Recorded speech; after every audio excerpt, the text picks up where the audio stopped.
We crave it. We need it. And who doesn't like it?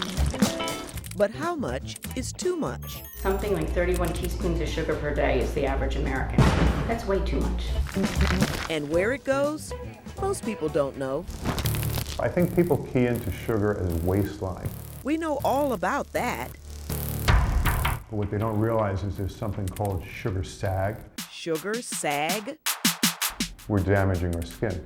Dermatologist Harold Farber explains how sugar makes its way through our bloodstream. Sugar attaches to the protein, and then it lodges somewhere in the skin, and it destroys some of these proteins in the skin. The proteins that are destroyed are collagen fibers and elastin fibers. Elastin and collagen gives us that radiant look. It gives us that healthy appearance. It gives us that firmness. Sucking the life out of our skin. And they say that's not all. Okay, Shalise, so what I'm going to do first is we're going to start by cleansing your skin. In addition to speeding up the natural aging process, skincare experts also believe this so-called toxic sugar is promoting skin problems like acne, dark spots, dry, dull, and possibly slow-healing skin. Right here, here, and the chin area. Shalise German, 42, mother of 4, has had it with the multiple skin issues she just can't seem to get a handle on. On my nose and around the nose area. As you can see, this is going downhill fast. She came to Jane Marie D'Amato at Deme Skincare Clinic for potions and application directions. You do have a little bit of sugar in your diet, correct? Yes. She wasn't ready for diet and nutrition talk.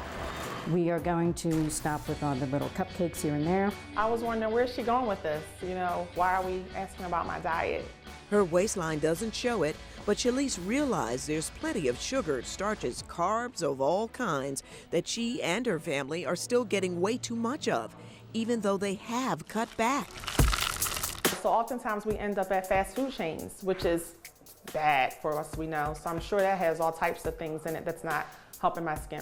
No SPF. Jane Marie has an arsenal of cosmeceuticals to help. So we're going to start out with your toner twice a day. Okay. Have that.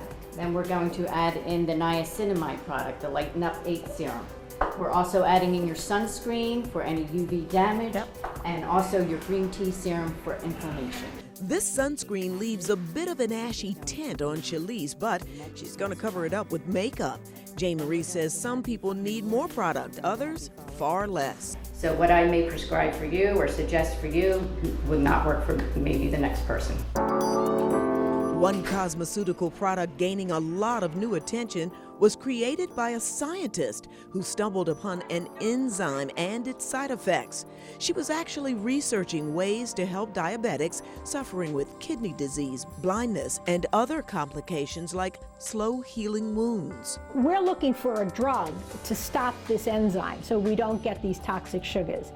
So instead, what we did is found natural ingredients and a little bit tweaked sorbitol and used that in the cream.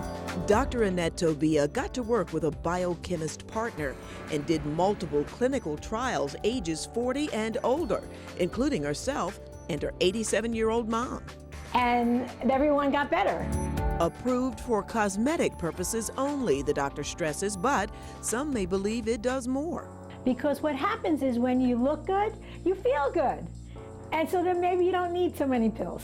Doctors Tobia and Farber say African Americans in particular may benefit a bit more from these products and healthier eating habits because genetically they have a 50% chance at developing diabetes.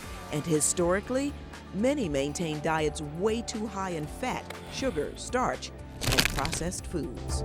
I'll make the rice that you actually just pop in the microwave, like 90 seconds. I do the frozen vegetables that you pop in the microwave. Still, healthy eating is expensive eating. Especially feeding 2 teens, 2 20-somethings, and a husband. This is going to be a challenge. It's definitely going to be a challenge.